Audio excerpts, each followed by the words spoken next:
evening, everybody, and welcome to another edition of No Limits. And if this isn't special, then I don't know what the word means, but I'm going to tell you, this is really, really special. Entertainment tonight with Rachel Galvin and Jacob Christner, two colleagues from different ways I do business, and they're two of the best. First of all, my Wednesday night colleague, Jacob Christner. We've done a lot of projects together. Glad you could be on this special broadcast. Oh, feels real good, and my hair looks even grayer in this light. And last but not least, one of my favorite people all time, hopefully, depending on how I feel, I got to get her to work on my second book with me, providing that my memory doesn't go that bad, is Rachel Galvin. Rachel and I worked with each other at the Deerfield Beach Observer. She was the editor. She went over my stuff. And if she's one of the best people out there, then find me somebody else. She has a special place in my heart in so many different ways. Hope that everybody enjoys this special presentation of No Limits. And if it goes as well, everybody that's on YouTube and all of our platforms will bring these two back, because if there's a natural show, this is it. And no, I'm not singing it by Kenny Loggins. I'm not doing that because my singing is awful. Anyway, all right. With that said, we have a busy agenda tonight. But and again, I have a gunslinger approach, and I'm going to tell you, I'm going to lead off with it now. Dick Van Dyke is 2 months away from hitting the 100-year mark, and he joked about not making it.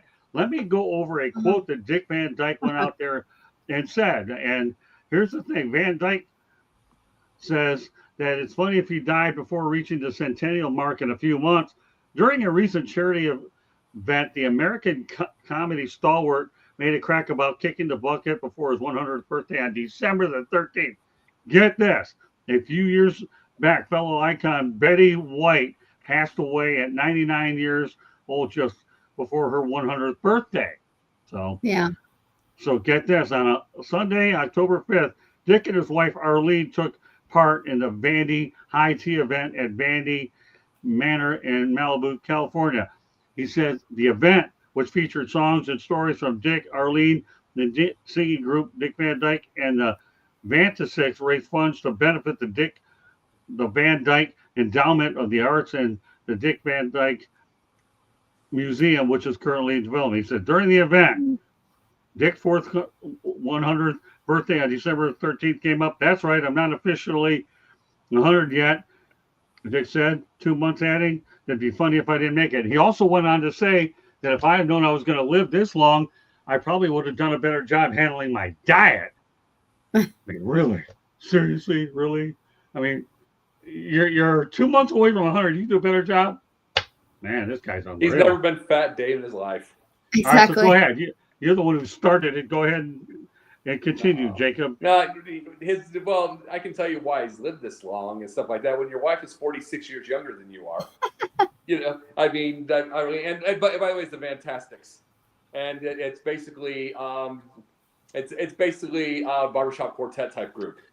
So he does that with, and really by itself, Betty White missed it by 17 days. That tells you something. But one of the biggest steals that we see right at this point in time is the fact that he's still working. And the one thing about it is I love about Arlene is she just totally loves him. This isn't just like going after the money, going after everything. She's devoted. I mean, they're devoted to each other. You can just tell when they see. This isn't like we're going to go to a sport reference, but this isn't Belichick and that 20-year-old or whatever, 24-year-old. This isn't that. I mean, these two are devoted. And it's fun for him, and it's good for him for having the rest of his life like that with somebody. And the greatest thing about it is when his time does come, she'll have the great memories with him because they've been around long enough to each other. She'll have that. She'll have all of those. And then she's still young enough once about 5-10 years comes down the line, which I think then she can do something else. But until then, she'll grieve. Unlike others, she'll grieve properly when that time comes, but she's going to have wonderful memories. All right, Rach. Yeah. I love Dick Van Dyke, and I think his attitude is the reason why he's still alive. I mean, having a support around you is great, but also just having a positive attitude. And I don't think I've ever seen him frown. I know that he went through the fires and they had to pull him back because he was trying to fight the fire in LA, in the area where he lives. And, God bless him. He's still around and dancing and singing, and it's just amazing. he's a real inspiration. And I think I'm hoping he makes it to 100. Yeah, who would be pulling for that? That's the humor. Made it is an easy ad. I mean, think I can do a better job on my diet. I'm hitting 100. You got Betty White in the conversation, and let's not forget George Burns. I think did make it to 100. Right on the dot. Yeah. But yeah, see, I'm telling you. But this is better. This one's better than George Burns because by the time George Burns hit 100, he was having to sit in a seat and be being propped up like a puppet. It's like he couldn't move anymore. Dick Van Dyke has a cane, but he's still dancing. Yeah, that's unbelievable. All right, well, you know what? We're going to go from one age level to another. I mean, this is as big a differential as you could get. Macaulay Culkin considered buying the Home Alone house just for giggles, turning it into a movie fun house where people could reenact scenes from the film, like sledding down the stairs. I mean, think about it. This guy bought that house. And I don't know what Home Alone episodes you guys like. Me personally, I like the Home Alone 2 in New York. But that first one was cool, but the one in New York was unbelievable. So anyways, Jacob, I'll stay on point. What are your thoughts about the fact that he had an idea of buying that house? Oh, that would have been awesome. And the thing is, he could have, if he would have had the right idea, he could have had the top stairs. He could have had the top steps, just like the Home Alone house. And then he could go to the basement, where the first part of a basement could be the washing machines that he was worried about, as a little child like that, the little imagination. And the second part could be like New York. It's like you could divide it. Since it's a big enough house, you could make it kind of like a New York type deal. But that's a good idea. Yeah, and those are the things that he could have done. But really, by itself, though, it would get tough because you would have to do AI and a lot of animatronic thing because, I mean, Joe Pesci's gotten old, and he can't. So it's like you'd have to go get other actors to be able to do the thing and stuff like that. But Joe Pesci can't do those same little stunts anymore. But would it be the same with other actors? I don't know. It's You intriguing. can have the voiceover, a voiceover pop up.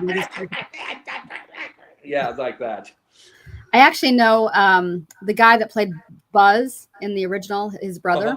I know him, Devin Rattray. He's a very good I saw good guy. you had some legal trouble a little while back. He's had some issues, but he's a really good guy. He's in a lot of great films since then. Yeah. And he was in they had like a remake or something that they did where he was the cop. It was, I don't remember what that was called, but he just did that too. I don't know how long ago. This is where they miss I can say this is where they miss the boat on things like this sometimes. You could have had, you could have had a cop, no name, and have Buzz on the badge. I think he grows up and becomes a cop. I haven't seen that show yet. I don't know what he does, but it's him. For that one, you could have put Buzz, just no one sees it coming. It's just kind of a little reference. Oh, okay. That's what I was thinking. He could have done, but it's his name's Buzz, but you don't reference the original. That's what I was thinking. Just to get people's hit. Okay, like a little Easter egg. Yeah. And I just found out today that my coworker, evidently, his uncle is the guy that is on the TV with the machine gun. Oh. I was like, you filthy animals, that line. Yeah. Yeah. So I just found that out today. Well, that's cool. My relation to Macaulay Culkin and Home Alone. Yeah. Cool. So, that's the 6 degrees of Kevin Bacon moment. Yeah. I have a lot of those. Okay, yeah, when I saw this was a natural to put up there for sure. So let's talk about Stephen Colbert. The Late Show with Stephen Colbert is going to end it next year. Jacob, your thoughts? I had a lot of thoughts when I saw that because I can say this, Rachel. I usually don't read the topics going to talk about anything, but I saw that, and a lot of the things with Colbert. I mean, he's Colbert, that he just likes to descend. That's part of the gimmick. But a lot of the things is I look back to I did see on the topic we're going to Johnny Carson later, so it's kind of that deal. Yeah. But here's the thing: what happened with late night TV? And I'm saying this part is I remember these over the years. Johnny Carson was from Nebraska, and David Letterman from Indiana, Tom Snyder from Wisconsin, and then you go on to a few others. And the first one that came from the East Coast was Leno, and he was Massachusetts, more of the blue collar Boston type. You know what I mean? Mm-hmm. But now I look at these 3 right now. New York, Washington, D.C. Yeah. Beltway and 2 New Yorkers. When you're from Nebraska and you're from the Wisconsin, you're from Indiana, regardless of what side of the political philosophy you are, you have an idea of, like, they had a documentary of Johnny Carson going back home for Christmas in '82. It's like, and he just looked at home on a football field, just in Nebraska. And it's like, you can't see Colbert going to Nebraska and being at home. Right. And that's, I think, where a lot of this nastiness happens, regardless of where our philosophies are, is a lot of these people from New York, and D.C. don't have an understanding of the world, of that world. Right. It's just middle America.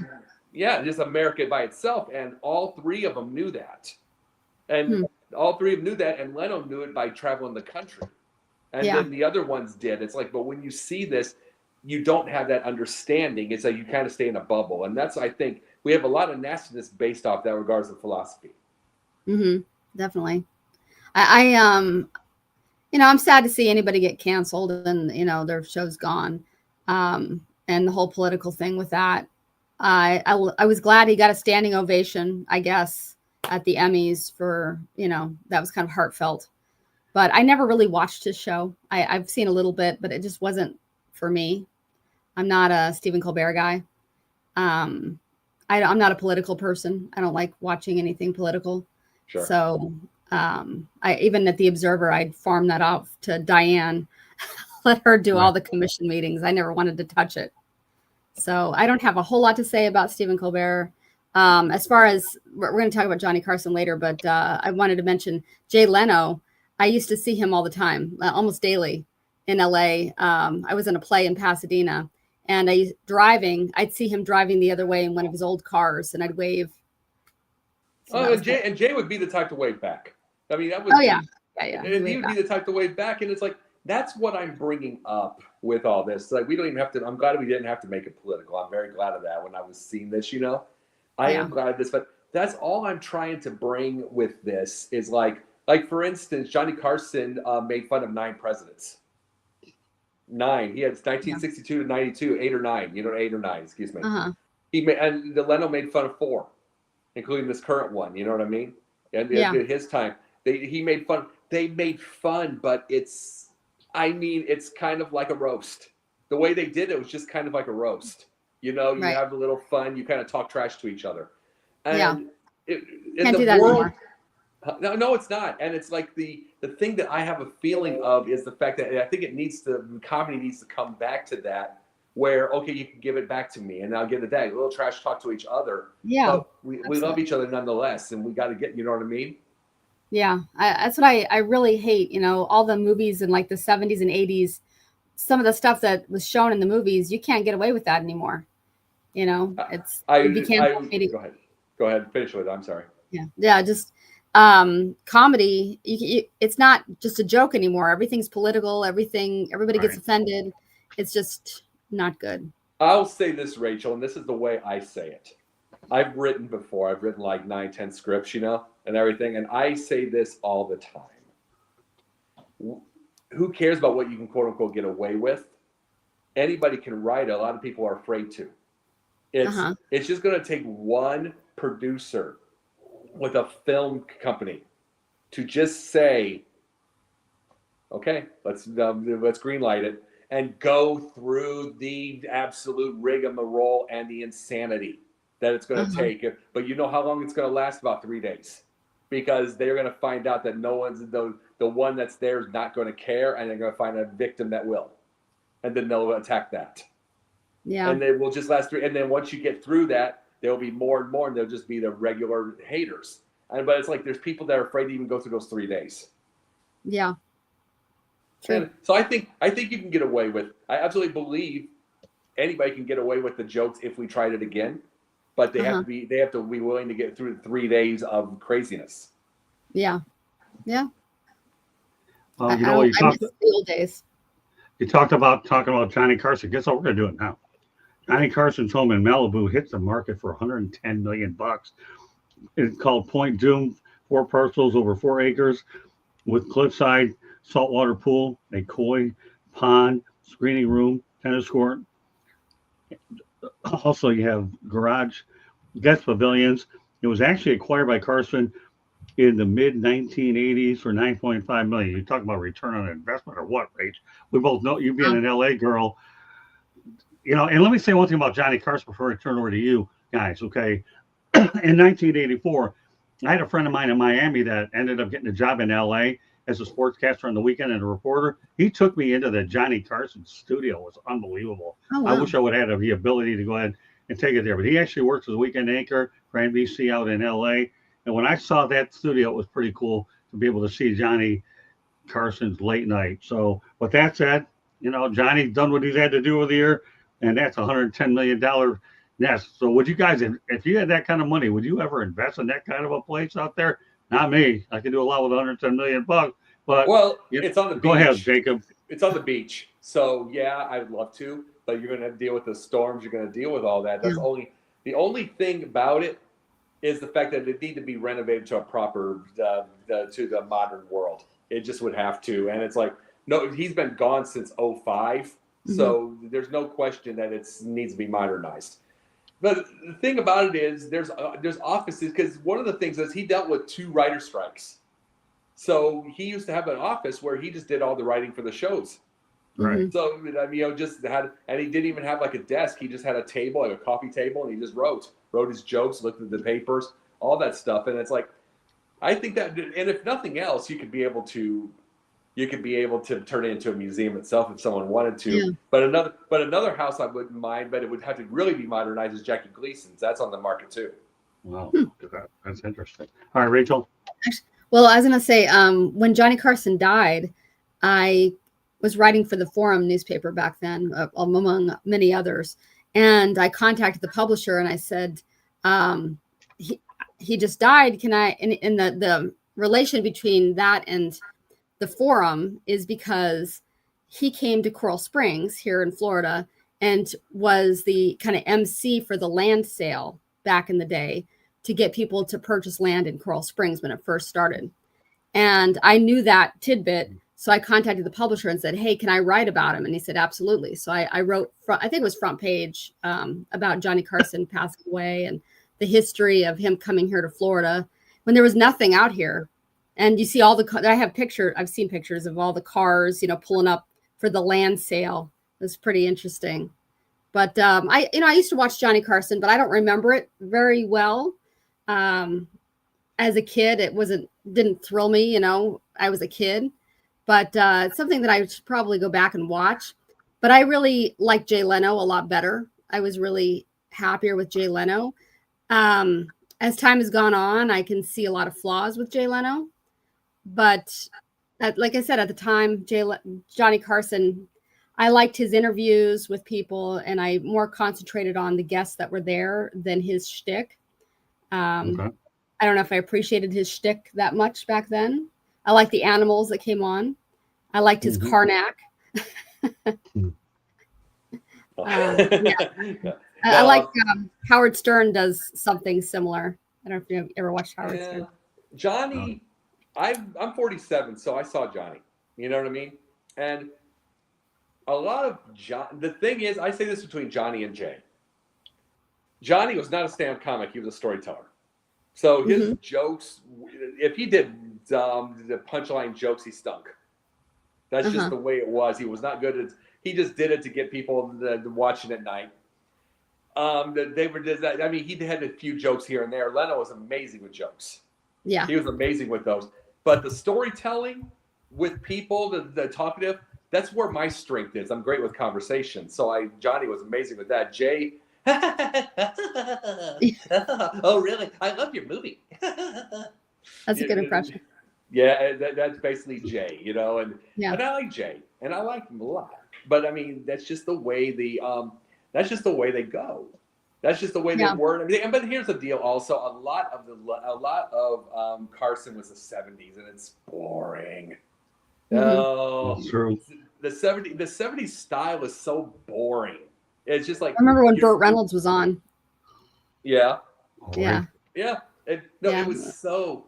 I'll give you a Burt Reynolds deal. I saw a pilot of the Orson Welles talk show. He had a talk show Mhm. he was trying to get, and it had Burt Reynolds on there. Uh-huh. And I am not kidding you. Burt Reynolds almost felt effeminate in a way. You know, like he wasn't the same macho. Yeah. Like, and it's like, which here's the thing, Orson Welles wasn't never that way either. But it's like you have to wonder when you saw something like that, and see, it wasn't on the air. When you saw something like that, was that really Burt, or was Burt doing that to make Orson happy? Uh-huh. And it's like, Probably. I'll send you a clip of that thing sometime because it's very Yeah. interesting to watch. I was honored I interviewed Burt quickly twice. And one of the times was his last film that he did. Mhm. And it was so depressing. The movie was basically about his life, and it was very tragic. It was about like a washed up actor, and it went back and forth about, clips from his life. And it was a character, but it was basically his life. And it was very sad to watch. And just, he wasn't in good shape. And it was just very sad, unfortunately. You want to know Well- what happens? And I mean, what happens with a lot of actors, especially when they've made it. He'd been big since like '59 Mhm. in some way. He started on Gunsmoke and stuff Uh-huh. like that. Like 57.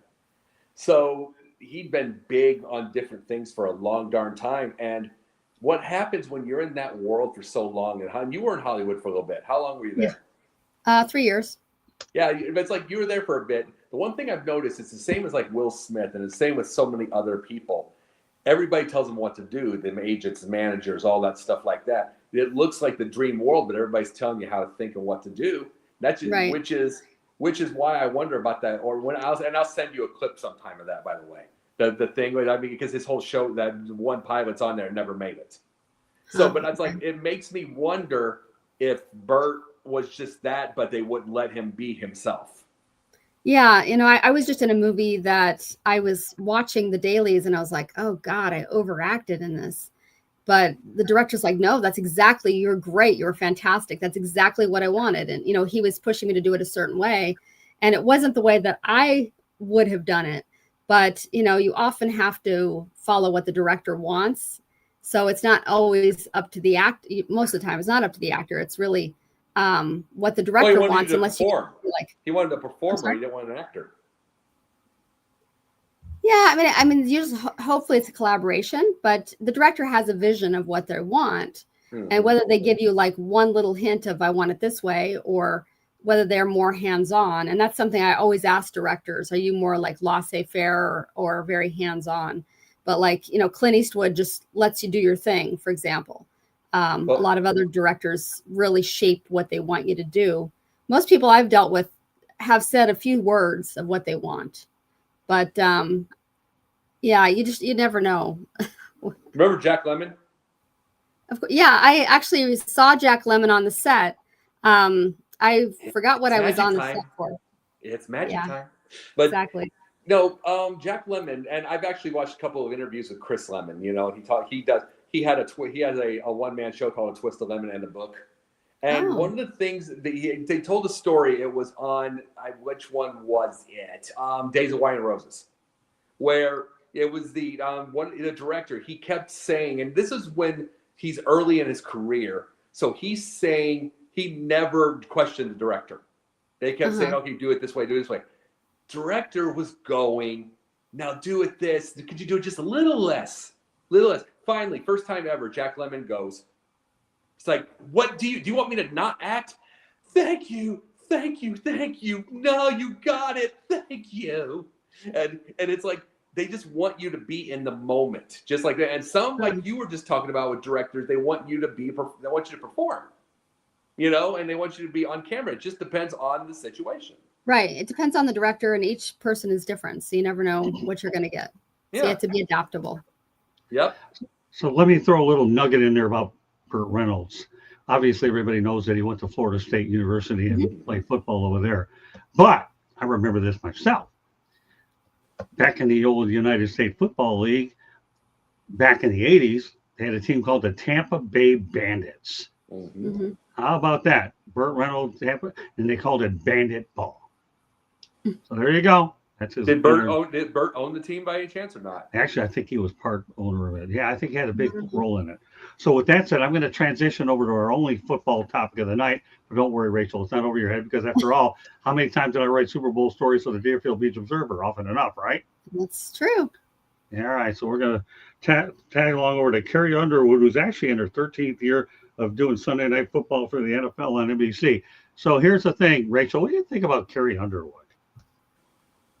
I'm confused. Carrie Underwood, the singer. Okay. Well, you're talking about football, and I'm like, wait a minute. Yeah, she's done the NFL on the NBC, the theme of it for the last 13 years. Yeah, the thing. Okay, I didn't know that. Okay. Well, guess what? An FYI, that's why I throw this stuff at you, right? Okay.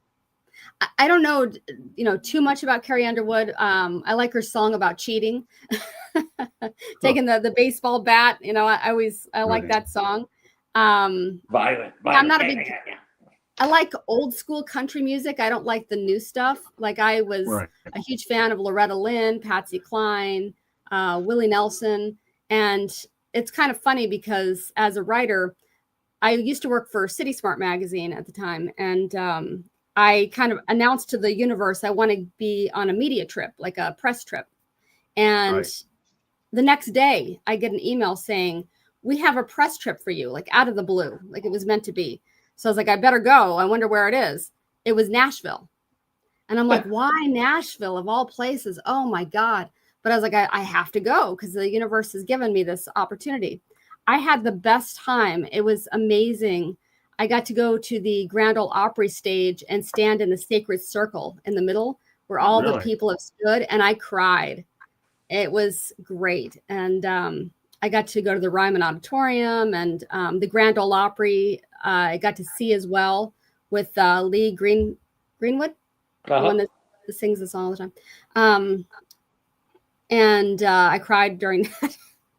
So it was a great trip. But so you cry a lot, right? I don't cry a lot, actually. In fact, when I'm acting, it's hard to cry for some reason. But yeah, that trip was really amazing. And so I that's not what I know. I know the old school stuff for acting. I don't know the new stuff. So I don't really know much about But with all due respect, Carrie Underwood, she does have an unbelievable voice, doesn't she? Yeah, she's a good singer. Yeah. That's why NBC likes her. That's why they brought her in there to do that thing. 13 years is not too bad just to go out there and introduce a show that's in prime time, by the way. But again, that's the only football reference you have. We have a lot of other things going there. But, while we're talking entertainment, you go out there. All right, Jacob with the mouth open. Go ahead. The thing about Carrie Underwood is the fact that, truthfully, you got to ask, would she have made it without American Idol? And I'm like, American Idol just kind of made, and I'm not a huge American Idol fan, but there's that. And you're bringing up country. I like George Strait. I was a Toby Keith fan before he passed. You know what I mean? I like the country. Even though I'm from Quincy, Illinois, I'm a small town guy. I like the country Southern twang type. Not necessarily Hank Williams Sr. There's a tear in my none of that. None of that. But I kind of when I hear country, when I hear George Strait, to me it's life.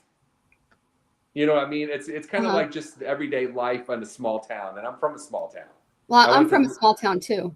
I'm originally from Colorado, and I'm from Quincy, Illinois. Okay, I lived in Brush, Colorado.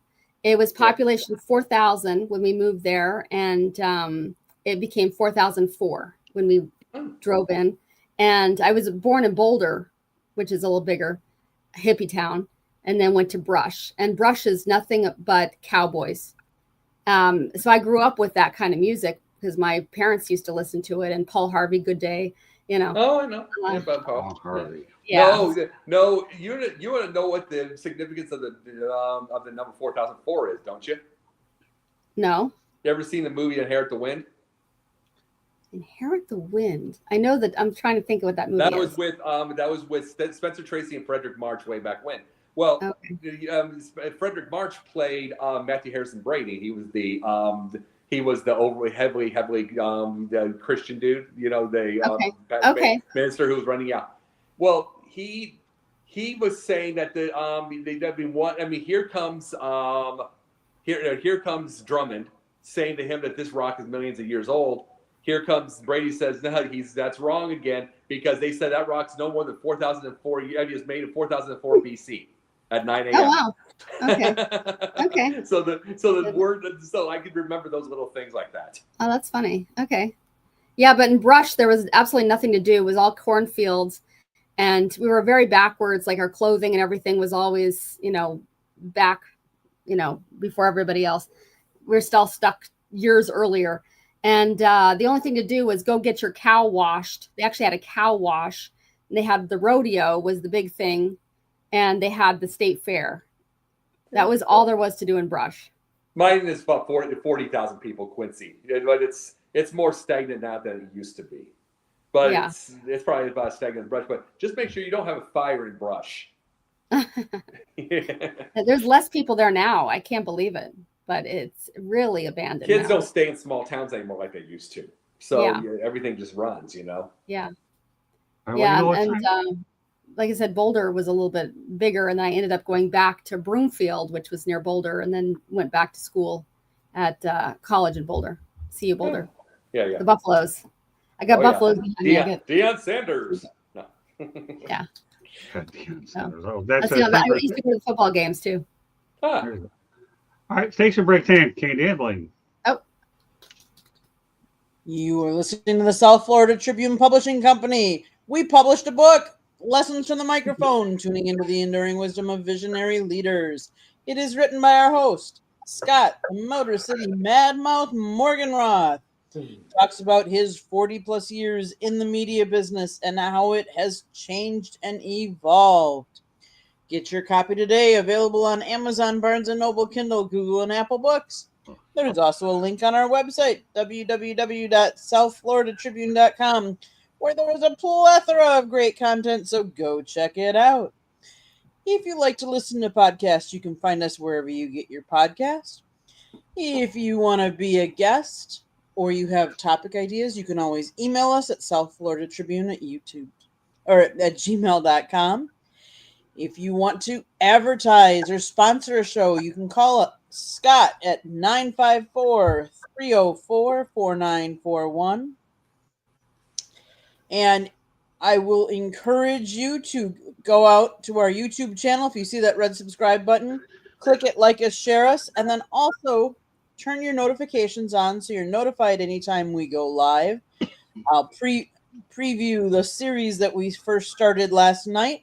It has to do with CTE and a former U.S. Olympic bobsledder. So go check out the episode of No Limits last night. Otherwise, back to the program, Scott.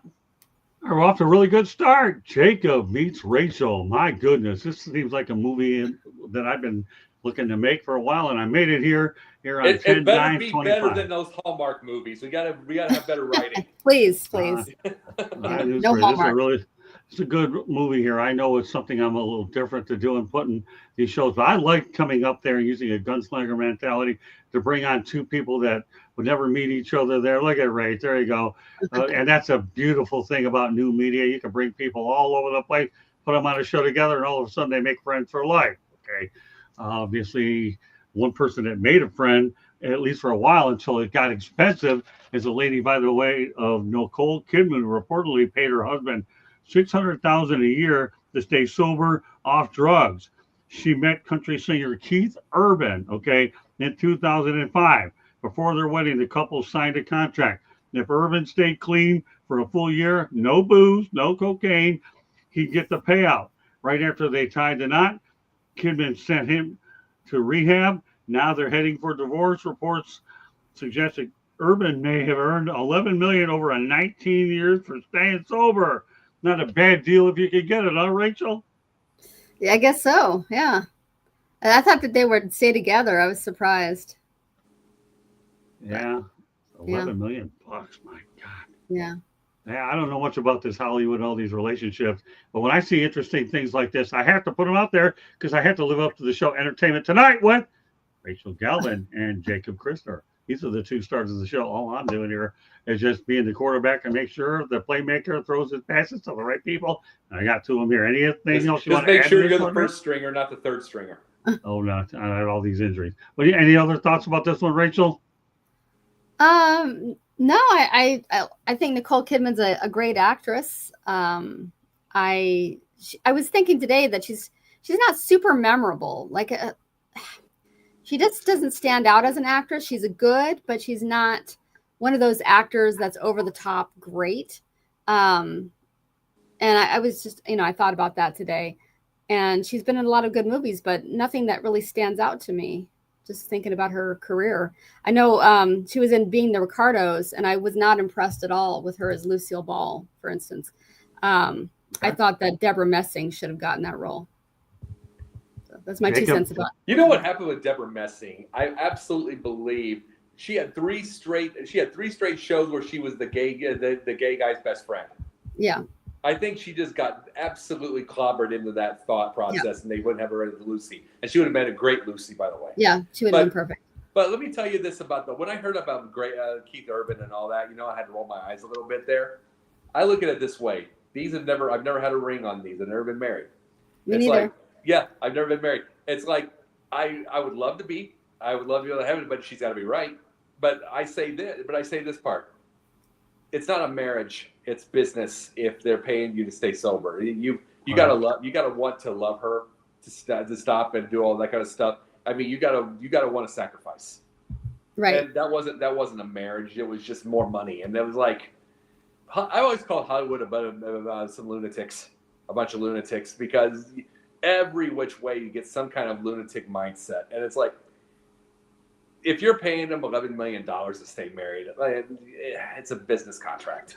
Right. It's like, how much do they really even love each other? You know what I mean? Yeah. I didn't know about any of that.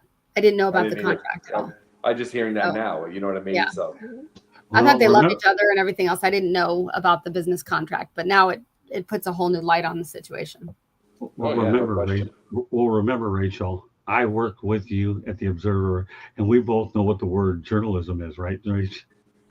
Yeah. Do you think I used that word journalism tonight with this?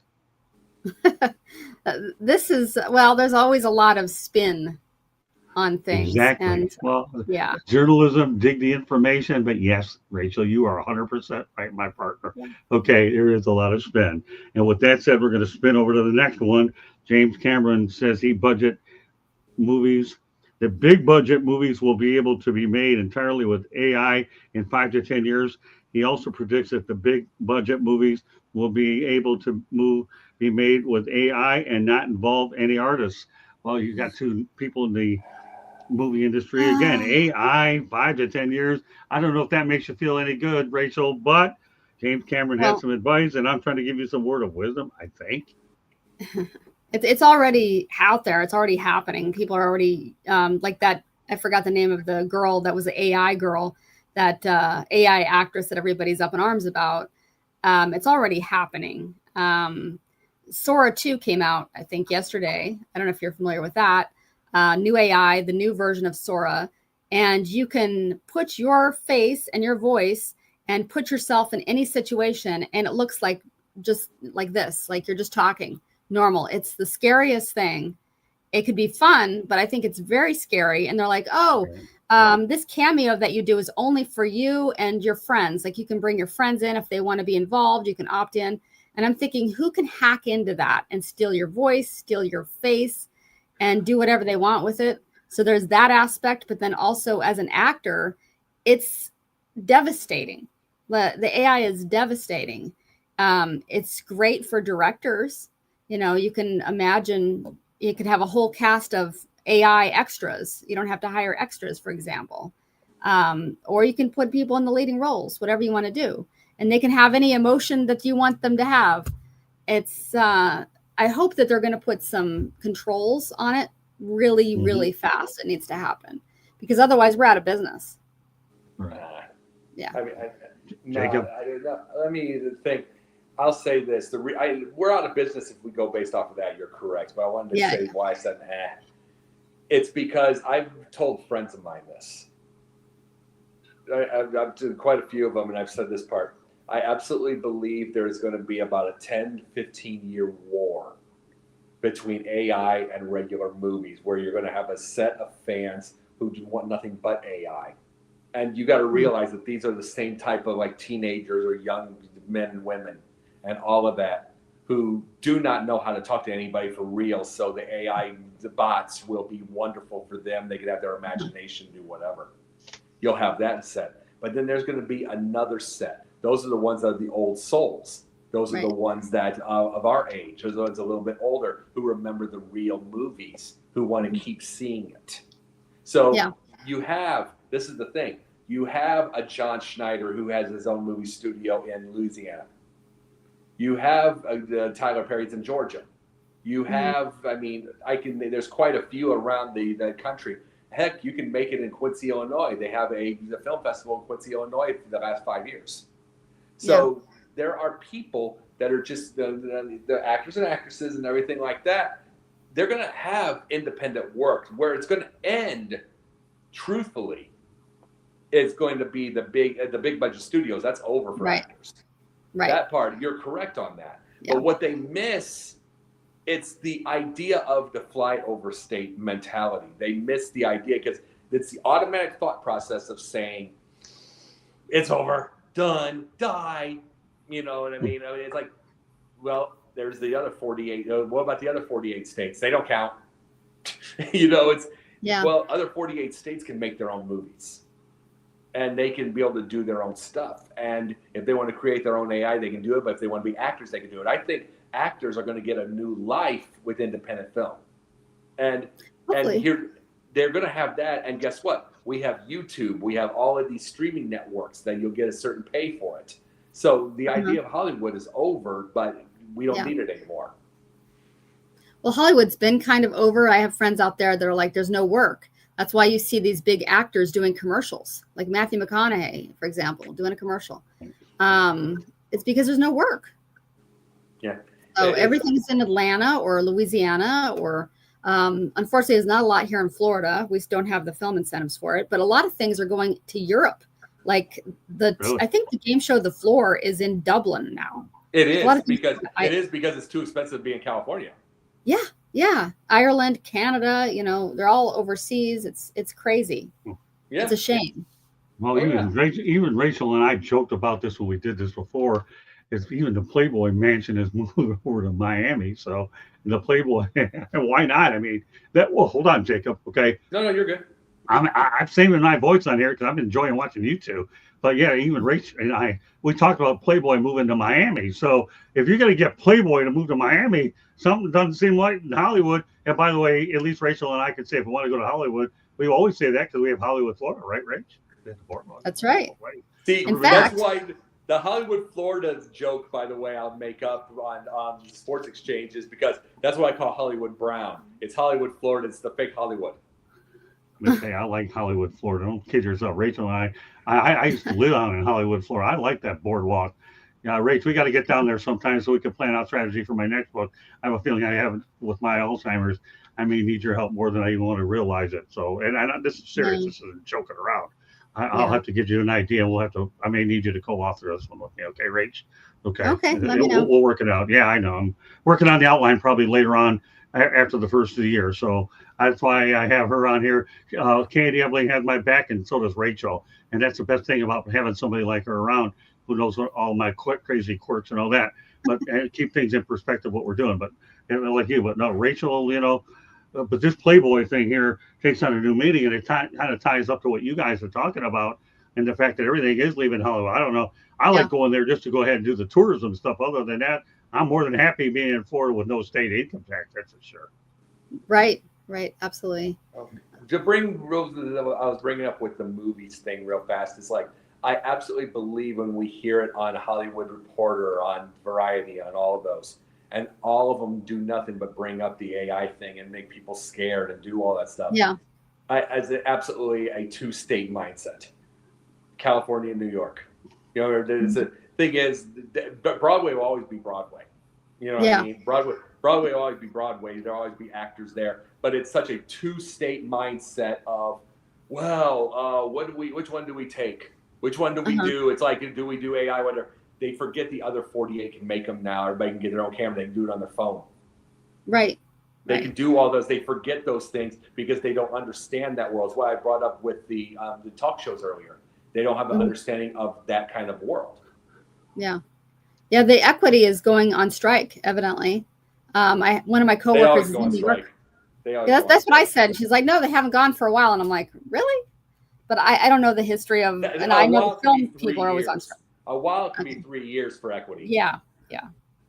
I'm not, I was actually in Pasadena. That play I did was an equity play, but I was non-equity. It was the Pasadena Playhouse. I don't know if you're familiar with it. Or Knightsbridge. Very much so. Knightsbridge Theater. Yeah. So I was thrilled to be in Cyrano de Bergerac for that play. Yeah. But Well- I played two parts. I was a nun and a wench. So you punished yourself. That's right. but that's the thing. Broadway will always be Broadway, but it's like I am not one bit worried about physical actors. I'm not anymore. I'm not whatsoever. Never have been. Is because of being from went to school at Lee University, Tennessee. That's Cleveland, Tennessee. You know what I mean? I had that world. And I went from Quincy, Illinois. I've been in these small town worlds. I see that everybody's trying to make something. There's going to be so many counties, so many states, so many cities, so many all that stuff that will make physical movies with physical actors. We will see that in Hollywood Reporter as the revival of real movies in about 3-5 years because they're getting used to the AI, but they're not going to see it coming because AI is the story now. Right. Yeah, that's true.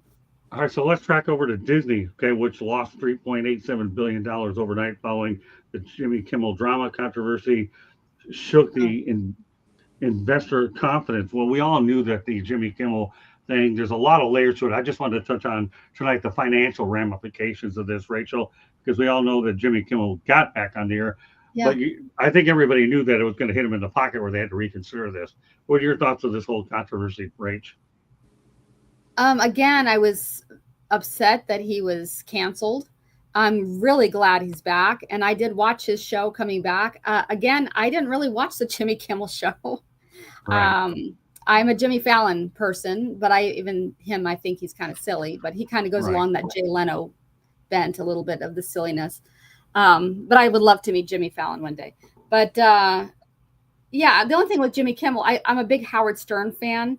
So he's Howard Stern's best friend. So I know him from that, but I didn't really watch the show. I kind of found the show boring, but I did watch his opener when he came back, and I thought he did a great job. It was very heartfelt, and I'm glad he's back, and I think Disney made the right decision bringing him back, and I think it was all political, Jacob. Stern irritates me because it's like it's kind of like the song "We Didn't Start the Fire," and it's like it's all anti-establishment became establishment. He became establishment, and so I liked Stern when he was bashing against the establishment. Then he became it. But true. I like him now because his interviews are amazing. He's the best. That has always been. He had the best 9/11 coverage during the whole thing. I give that. He still has a lot of antics that go on that are funny. Some of them are gross. I have to turn it off. But he's not doing a lot of the sex stuff as much that he used to do. He still does some, but it's a lot more the interviews that I love to watch or listen to, not watch.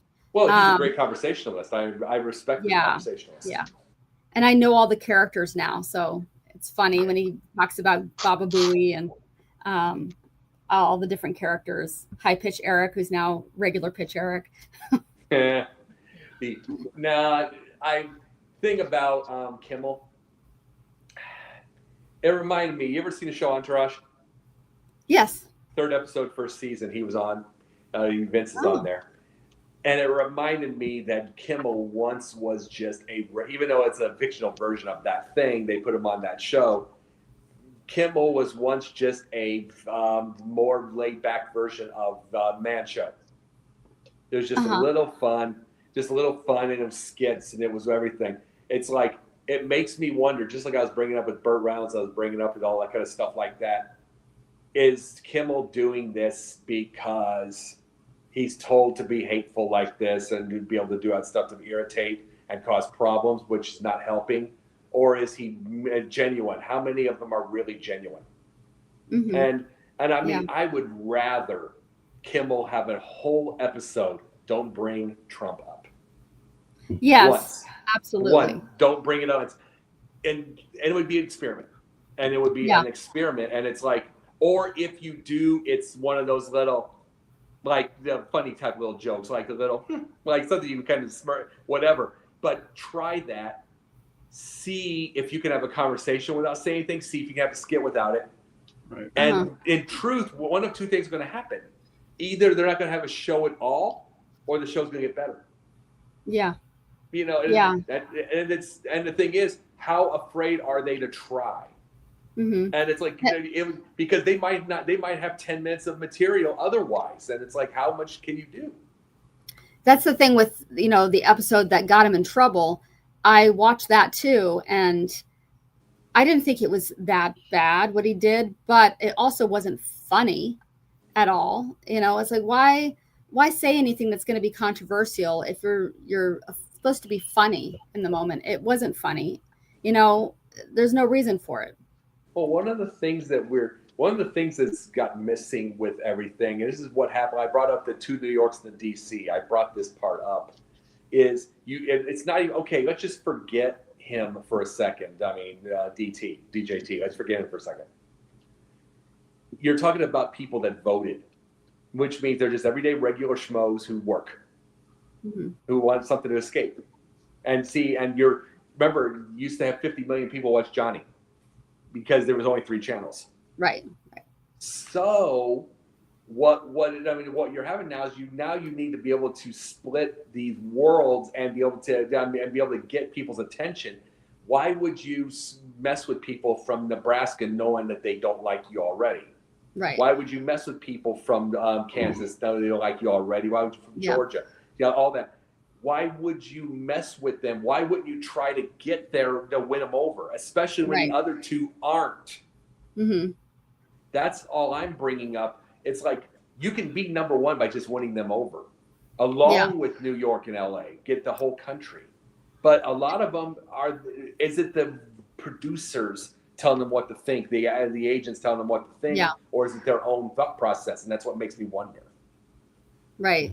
And actually in that episode when he came back, I should actually say he started out doing really well. He started out being genuine, and then it became too much, bashing Donald Trump again. So they took it too far. Well, it's like that's why I was saying I would love to be able to have, hypothetical, I drove to LA tomorrow, hypothetical. I would love to be able to say, hey, let's have lunch. And I would love to say to him, let's have an experiment. Make a couple of small jokes about his. It's like, whatever. Yeah, the guy is a 9-year-old child inside of a 79-year-old man body. You know what I mean? Mm-hmm. We know that. Yeah. We can say those things. Say those things. Don't be too mean-spirited. Just say things that make everybody laugh.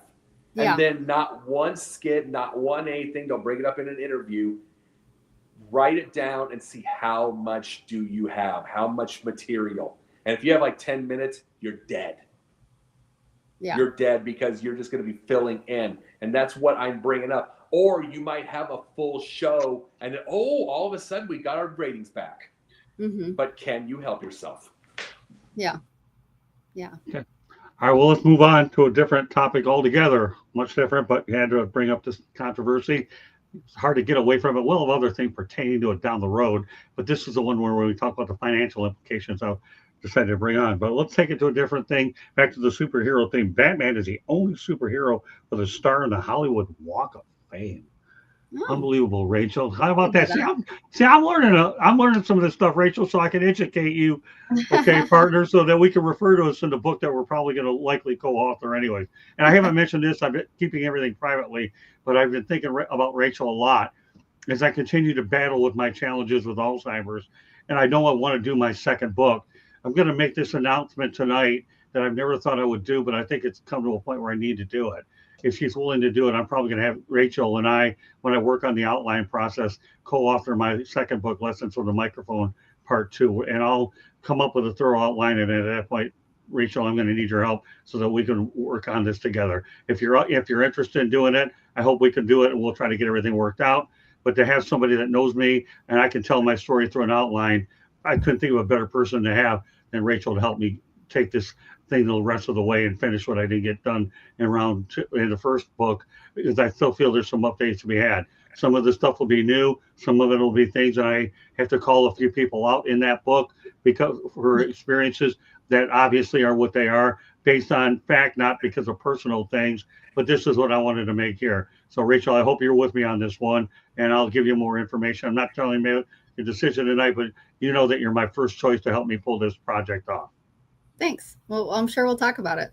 Yeah, absolutely. And I'm not saying she's going to do it, but it's certainly she's my first choice in this project. And another guy who might possibly help me, but I don't know yet, because Rachel is Tom Gage, formerly of the Detroit News, and I have talked about doing projects together. He's in the Hall of Fame, by the way, the Baseball Hall of Fame. But back to, well, I'll tell you one thing about you, Rachel. You network a lot within the movie industry. I have a lot of sports people that are writers, Bob Ryan, Tom Gage, the list goes on, that are writers that have written multiple books. So these are people that are unbelievable in this industry. So back to Batman. You didn't know that he's the only superhero with a star on the Hall of Fame, Hollywood Walk of Fame. What are your thoughts about it? I object. I think it should be, Wonder Woman should be there. Oh, Wonder Woman. I thought I was Wonder Woman when I was a kid. And I really did. Are. No, you still thank are. You. Thank you. Well, people say that. I mean, the amount of stuff I do, it's like a Wonder Woman, that's for sure. I don't know how I do it, but I had a lasso. I had the whole outfit. Energy. It's called energy. I don't. I collapse though. In the middle of working out, I'll collapse, fall asleep. Like last night, I went to bed at 11 o'clock. I was about to work out. I'm just gonna lay out for a little bit. Woke up at 4:51 in the morning. Then you did your push-ups. No. Yeah, it's ridiculous. But yeah, I thought I was Wonder Woman when I was a kid, and I had the underoos, I had the lasso, I tied people up in my neighborhood. It all started early. Well, that's good. That's so she don't want Batman, she wants Wonder Woman. All right, Jacob. Yeah. So there's that, and as far as Batman, I think it's great that he has his own star on the Hall of Fame. Why not? But who is your favorite Batman, Jacob? Oh, I'm probably gonna say Bale. I like Michael Keaton a lot. I like it, but my favorite Joker is good at Cesar Romero or Jack Nicholson. Oh wow! Absolutely, positively, and the reason for that, and I'm just saying this, the reason it those two is because I like, as an actor and someone who studied, it's like, and I'm going to tell you this part here. I like realism on things. Heck, I watched pro wrestling for a long, long time, and I always talk to my friends that are in the thing, and it's just like physical theater. And I always talk about, well, I want them to quote unquote sell, and I want the good guys to get a win, and blah blah blah. It's the same with the bad guys. With all that, I like a subtlety to things. You know what I mean? It's like, I think Cesar Romero was a little bit goofy and everything like that, but the whole show is. Yeah, but the whole show is. But it was more subtle than a lot of the other ones became. Like, it wasn't as violent, it wasn't as everything. But I think the Cesar Romero type is more dangerous if you would go to the violence mindset. You know what I mean? If you were to go to that level, because it's more subtle of it. And same with Jack Nicholson. It's like the one thing I like, neither got really angry. Neither got really angry. I don't like bad guys that get angry until the very end. You know what I mean? Where you've kind of made them snap because you caught them. I like them where there's calm and they're subtle and they get you and they're psychotic and they're narcissistic, but then you catch them finally and then they snap. To me, it's building a story. And it's like, and it's like Heath Ledger to me was like, I'm gonna get you now. You know what I mean? Is they put the knife through his hand, and I'm like, did a good job. He was psychotic, but I like subtle. I like building up to that moment.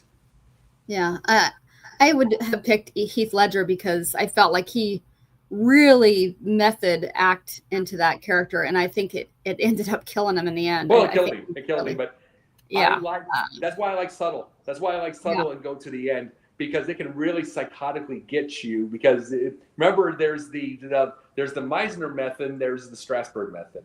Right. And the idea that there's a lot of people that like the Meisner method because basically you can go home and have a life. Okay, the imaginary circumstances. What would you do in that circumstance? Where it's Strasberg's method, basically, now go back and remember at the time when someone tried to throw you in the water and drown you. Remember, what did you think? And then meanwhile, you go home and you're freaking. Yeah, I just played a killer. I was thrilled to play this role because I hadn't been a killer. I've been wanting to be a killer for a while because it's so opposite my personality and people are always surprised. But I just did that. I played one once. In short film, I played one once. But mostly cops. You know, I can see that. Yeah, I played a cop a couple times too myself. Yeah, I played cops, lawyers, that sort of deal. I'm 6'3", so everybody loves that. Hey, Jacob, let her tell her about the killer role. She's a sweetheart. Come on, man. Give her a little slack, brother. Oh, well, no, I can see her as a killer. Look at that. I mean, that's a killer face, I'm telling you. All right, go ahead, Trace. Seriously, seriously, Jacob, let her tell her story about being a killer. But that's... Well, let her say it. I read the cops, and now you're under arrest. You're under arrest for not letting her tell her story. Come on. No. But I'm going to go off on a tangent with handcuffs. Anyway, so I don't blame you. Woo, that's a different show. Okay. I told you it was going to be interesting. This guy's a character. Go ahead. Tell me about the killer. One more topic to go when we wrap it up with Bruce Willis. Go ahead, Rach. Okay. So I did this role. It was going to be in 2 different film festivals coming up. So I'm very excited. And I was one of the leads. There's only 2 characters in it. So I am a little bit crazy. I'm a little, crazy right off the bat. And it reminded me of the movie Smile, where there's like kind of this crazy smile going on. But it's going to be interesting to see what people's opinions are, because that was one that I thought, am I overacting? Am I just doing it the right way? Like I thought about Gary Oldman. I forgot what movies he did where he just turned around and said, everyone. I don't know if you remember that movie, where it was kind of like too much almost, but it worked. So I'm hoping that it translates the way that I did it. And that was one of those roles that the director loved what I did and said, no, you did perfect. So that's coming out at the Hollywood Film Festival on October 25th from 7 to 9 in Hollywood, the Florida Hollywood, in Flipper Cinema. And then it's also coming out at the Savoir Faire Film Festival November 6th at, I think it's 8 o'clock. So I have that coming up so people can check it out. And at first I'm not even on it at first. So I appear later. There you go. You brought up all of them. You want to know, I just wanted to bring this up. You want to know what character I think gets really over, people go over, top with, that drives me crazy and it could really be built up is Harley Quinn. Wow. Mm-hmm. Every time I see it, it always feels like every woman that gets Harley Quinn, it's like they've had boyfriend problems and they're pissed all the time. Oh my God. They're singing that Carrie Underwood song. Yeah, exactly. And I'm like, that's somebody. You want to know what I see Harley Quinn like? I see Harley Quinn like the 16-year-old cheerleader with has been screwed by too many quarterbacks. Uh-huh. She starts out as the girl who's loved everybody, and she can't. and she's trusted everyone. They keep screwing her, and she's really hot, and she finally just snaps. Yeah. And you could build on that, but everybody makes her. It's always the makeup. It's always the bat. It's always the weapons. It's like, and she's always got short shorts and all that. It's like, yeah, you can have those things, but build up to it. Mm-hmm. Yeah.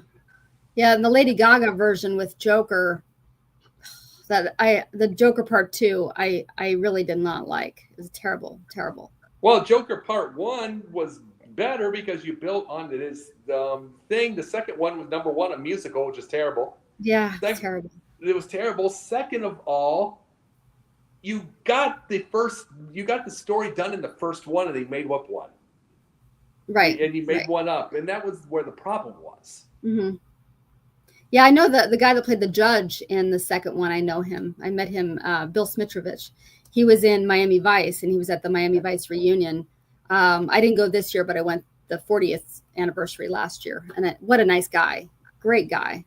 Well, did you ever watch Miami Vice? I did. And I don't remember it. And I really wanted to review the episodes, but you can't find it anywhere on TV. You have to buy it. Well, one of the things that you want to do big time, I always say this whatsoever, keep paying attention to YouTube over the months, okay? Like for instance, I saw one of my favorite movies, Wall Street, on there, which is never there for years and years and years. Mm-hmm. They're adding stuff, whether it's show episodes. Until recently, they had the show Fame on there, all the episodes of that. That's been gone. I guess that was somebody else's deal, and they wanted to put their own. You know what I mean? That kind of deal.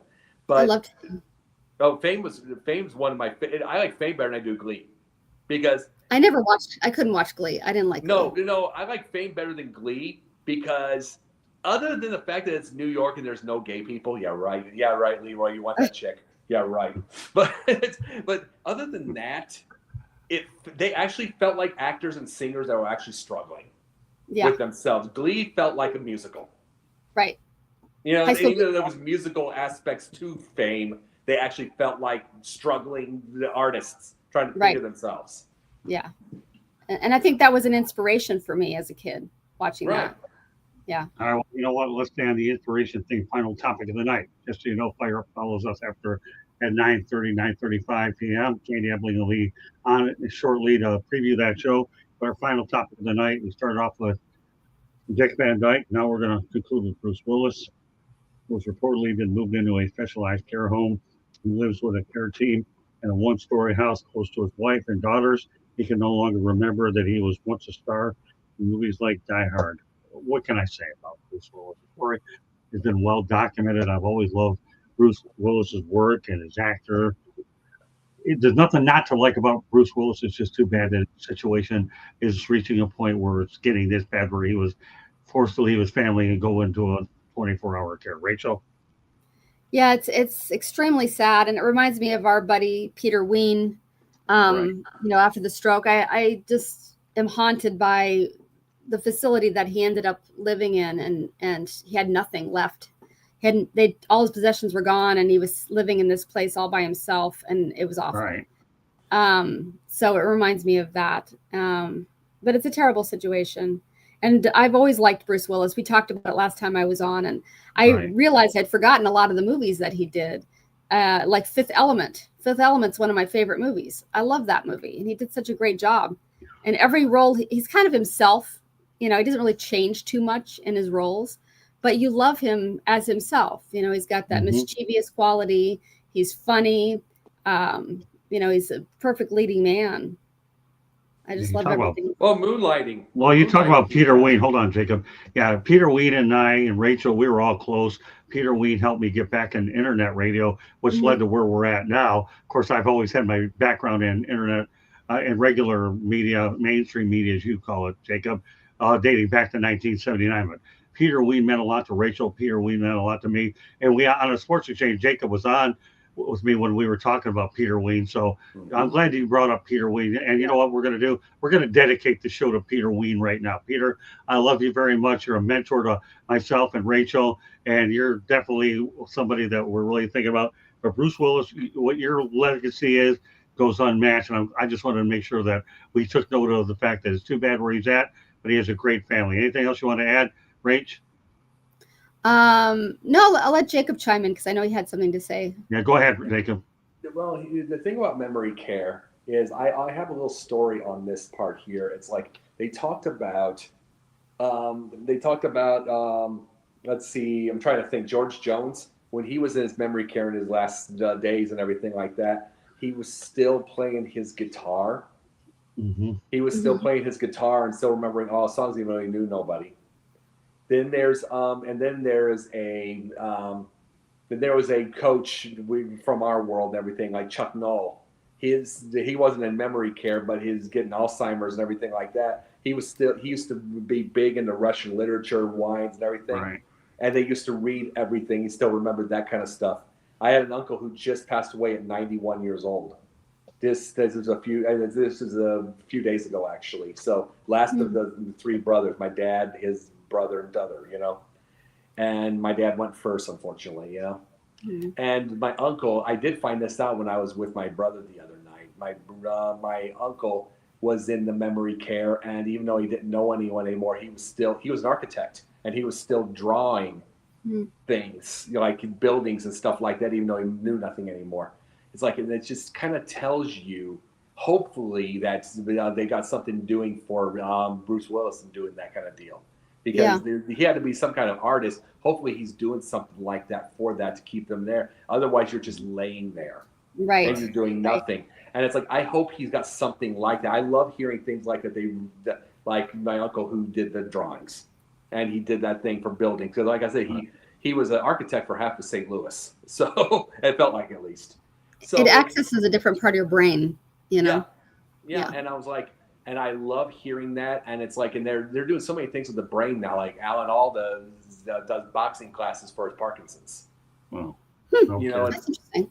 And stuff like that. And he has those, and it's like, and it's one of those things you hope that they continue and do everything, because a lot of the times dementia and everything like that goes with it, they just lay there till they're gone. And you hope that he's not doing that. Yeah. Music it's amazing what they do with music with Alzheimer's. In Deerfield Beach, where I am, there's it used to be called the Northeast Focal Point. Now it's the Braithwaite, whatever they're calling it now. But I saw some of the seniors, they had class with music with the seniors, and it was amazing, like singing with them. They still remembered all the old songs, even though they don't remember who you are, they still remember the songs. And I think that there's something to that, like maybe working with people, to remember things through songs, through music, just phrase it as a song. Yeah. And I agree with that part. And it's like, that's what I hope for with memory care, that we can, that kind of stuff can cure it eventually one day.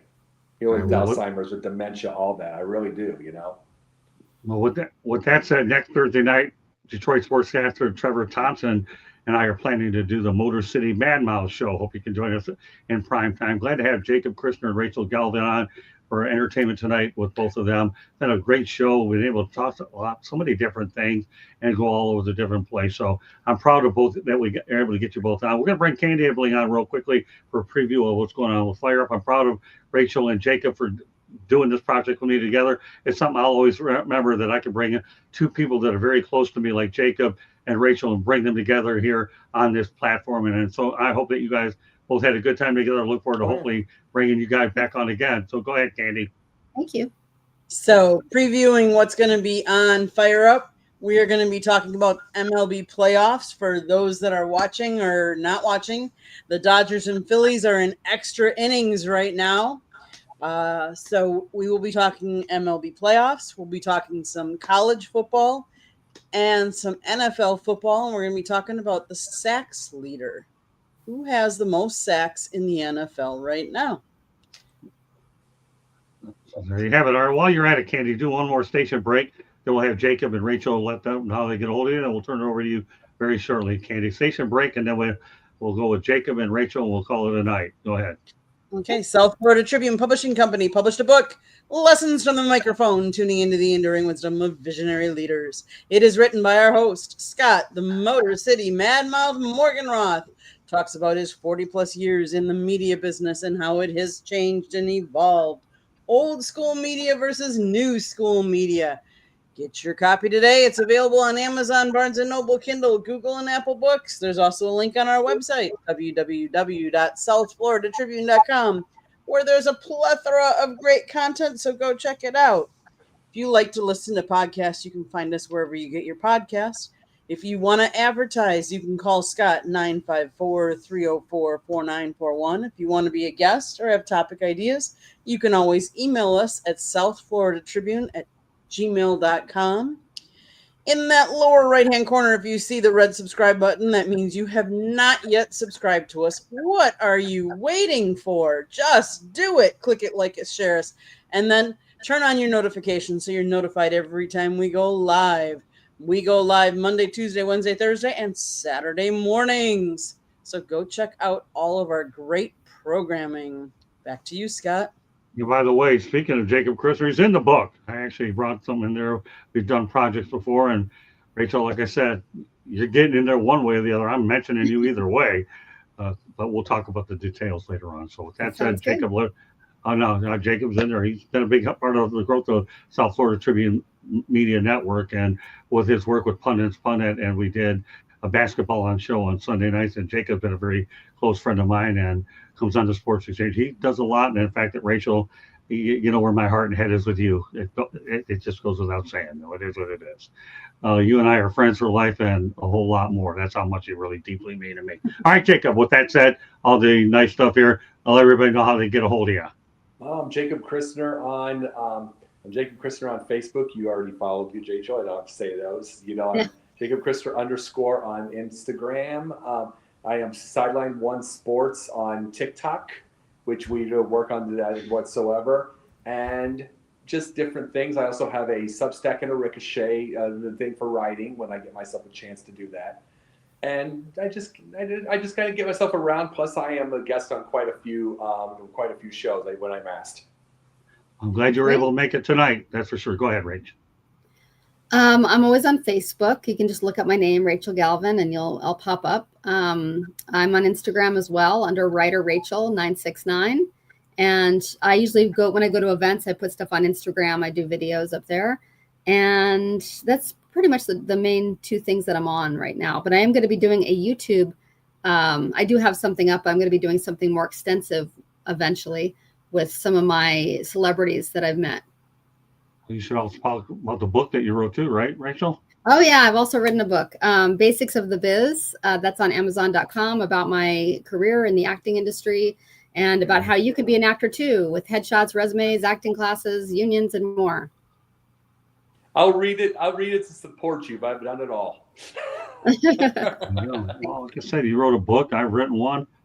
I'll get this book done one way or the other. The next one. I right now I'm in the outline stages. The only thing I'm waiting on right now is January 1. I want to make sure everything of 2025 is in as I compile the data going into the holidays with the intent that I have what I need. Now let's go out there and grind away and finish what I started on Lessons from the Microphone Part 2. So with that said, I want to thank Jacob Christner for joining us. And of course, Rachel, what can I say? You and I always come up with projects when we get a chance. Rachel, Jacob's on every Wednesday night, and wherever I need him to plug in, he's a hit on Wednesday night. His opinions in candor are like no other. And by the way, well, that too. But I also went ahead and sent her last night so she could prep for you a little bit too, so she knew what she was getting in tonight. So, but that's that Fire Up is next. So that does it for this edition of No Limits. So for Jacob Christner and Rachel Galvin, my name is Scott Morgan, Route the Motor City Madmouth. Thank you for joining us on this edition of No Limits, and we'll catch you the next time. The next No Limits episode will be next Wednesday night when we go back to CTE, otherwise Motor City Madmouth show next Thursday, as well as our other programs. So check us out, and we'll have it all there. Thanks a lot, Rachel and Jacob, and I hope you guys are friends for life. You certainly are with me anyways, but at least it's a good opportunity that you've had to network with each other, and we brought you both together. She knows where she got me on Facebook. She knows where to find me now. I know where to find you. Watch out. There you go. That does it. All right, Candy Abley and Fire Up is next. Thank you very much for joining us. Good night, everybody. Bye. Thanks.